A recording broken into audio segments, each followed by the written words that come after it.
নমস্কার বন্ধুরা, সকলকে জানাই বৃষ্টি ভেজা মিষ্টি সকালের শুভেচ্ছা। সকাল থেকে এত বৃষ্টি শুরু হয়েছে যে আজকে সবাই বাড়িতে আছে। এক্সামের পরে সোনু দুষ্টু স্কুলে যায়নি, আর বৃষ্টির জন্য পমও আজ বাড়িতে। আর দুষ্টুর বায়না যে মা আজ আমি ঘি ভাত খাবো। তো গোবিন্দভোগ চাল ঝটপট বসিয়ে দিয়েছি প্রেশার কুকারে। এমনি হাঁড়ির মধ্যে বসালে আরও বেশি টেস্টি হয়, তাড়াতাড়ির জন্য বসিয়েছি প্রেশার কুকারে আলু সেদ্ধ দিয়ে। অনেক দিন বাদেই আমি এরকম সেদ্ধ ভাত করছি। এটা তো মানে একদমই অমৃত সমান। আমাদের বাড়িতে সবাই খুব ভালোবাসে।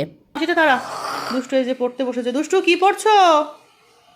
দুষ্টু ক খ খ গ গ ঘ গ উম উম চ চ ছ ছ বর্গীয় জ বর্গ জ ঝ জ ইয়া ইয়া চ ট ট ঠ ঠ ড ঢ ঢ ঢ মূর্ধন্য মূর্ধন্য চ ত ট থ ঠ দ দ ধ ঢ দন্তান্ন মূর্ধন্য চ প প ফ প ব ব ভ হ ম ম অন্তীয় জ অন্দের জ র র ল ল ব ব তালবস্য আলবস পেটকড়া মূর্ধন্যস্য পেগর মন্ডস দন্তস্য অন্দেশ হ হ ডরর ডর ঢয় বিন্দু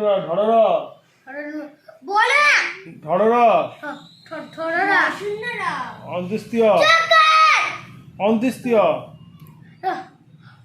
অন্দিস্তেজ অন্ত্যস্তত না অন্ত্যস্তীয় অন্দিস্তীয় এই তো খণ্ডেত্ব কন্ডেক্ট অনেশ্বর অনসা বিসর্গ বিসর্গ চল মানে যাত কালকে আমার কাছেও পড়েছিল ক খ।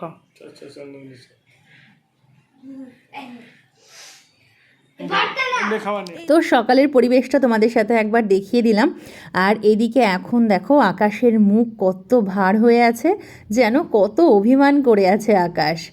2-3 দিন টানা রোদ্দুর, তারপরে আবার 3 দিন ধরে টানা এরকম বৃষ্টি চলছে। দুষ্টু তো পড়তে বসেছে সকাল সকাল ওর পাপার সাথে, পাশে সোনুও বসেছে। আর সোনু দুষ্টু যেখানে বসে বিছানার অবস্থা ওরকমই হয়। আমি যদি বলতাম যে হ্যাঁ ওঠো বিছানা ঠিক করে দেই, সব কিছু ঠিকঠাক করে বসালে ব্যাপারটা আর্টিফিশিয়াল হয়ে যেত।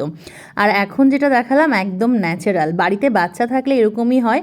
আর তোমরা আমার পরিবার, তোমাদের সাথে সব কিছু আমি শেয়ার করি, তো এটাও করলাম। আর দেখো দুটো বারান্দা থেকেই দেখালাম যে আকাশের মুখ কত ভার হয়ে আছে। আর এখন ঝমঝমিয়ে বৃষ্টি নেমেছে, আর গাছগুলো সেই ছন্দের সঙ্গে তাল মিলিয়ে নেচে নেচে উঠছে। গাছের রঙের বাহারও কিন্তু বেড়ে গেছে, আরও গাঢ় সবুজ হয়েছে। আর এতটাই ছাট আসে না আমাদের ব্যালকানিতে যে সবসময় দাঁড়িয়ে ভিডিও করা যায় না, সরে আসতে হয় মাঝে মাঝে যখন খুব জোর বৃষ্টি নামে। তো দেখো সামনে বেশ একটু জল জমে গেছে, যদিও এক্ষুনি সরে যাবে। আমাদের বাড়ির সামনে কখনোই জল জমে না, তবে এবার যা বৃষ্টি হচ্ছে দেখতে পাচ্ছি দূরে বেশ কিছুটা জল জমেছে। তো চলো এবার রান্নাবান্না করতে যাই। আজকে আর রান্নাবান্না কিছু দেখাবো না, শুধু মাছ ভাজাটা করছি এটুকু দেখিয়েই চলে এসেছি খাবার টেবিলে। কারণ সবসময় রান্নাবান্না দেখাতে কি আর ভালো লাগে বলো।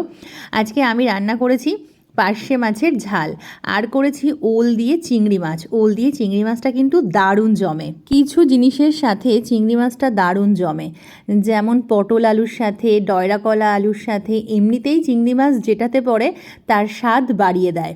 তো দেখো, আর নিচে আমাদের রান্না হয়েছে ডাল আর শাক ভাজা। আর আমি তো এই দুটো করেছি। আসলে সত্যি কথা বলতে ডালটা না আমি খেতে একদম ভালোবাসি না, ওই জন্য রান্না করতেও ভালো লাগে না। তবে আমাদের বাড়িতে ডালটা মোটামুটি হয়, আর আমিও দেখেছি অনেক বাড়িতে ডাল হবেই, সঙ্গে যাই হোক যত রকমের রান্না হোক ডাল কিন্তু হবেই হবে।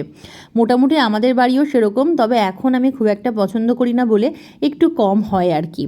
আর এখন চলো ভাত বেড়ে গুছিয়ে দিচ্ছি সবাইকে এক এক করে। সবাই মিলে বাড়ি থাকলে রান্নাবান্না করতে করতে একটু দেরি হয়ে যায়, খেতে বসতেও দেরি হয়। অন্য দিনে কি হয় সব কিছু একটা টাইম মেনটেন করে চলে। তো চলো এবার বিদায় নেওয়ার পালা। আজকের ভিডিওটা এইটুকুই থাকবে। তো তোমরা সবাই ভালো থেকো, সুস্থ থেকো। আর হ্যাঁ, ভিডিওটা কেমন লাগলো অবশ্যই কমেন্টে কিন্তু আমাকে জানাতে ভুলো না।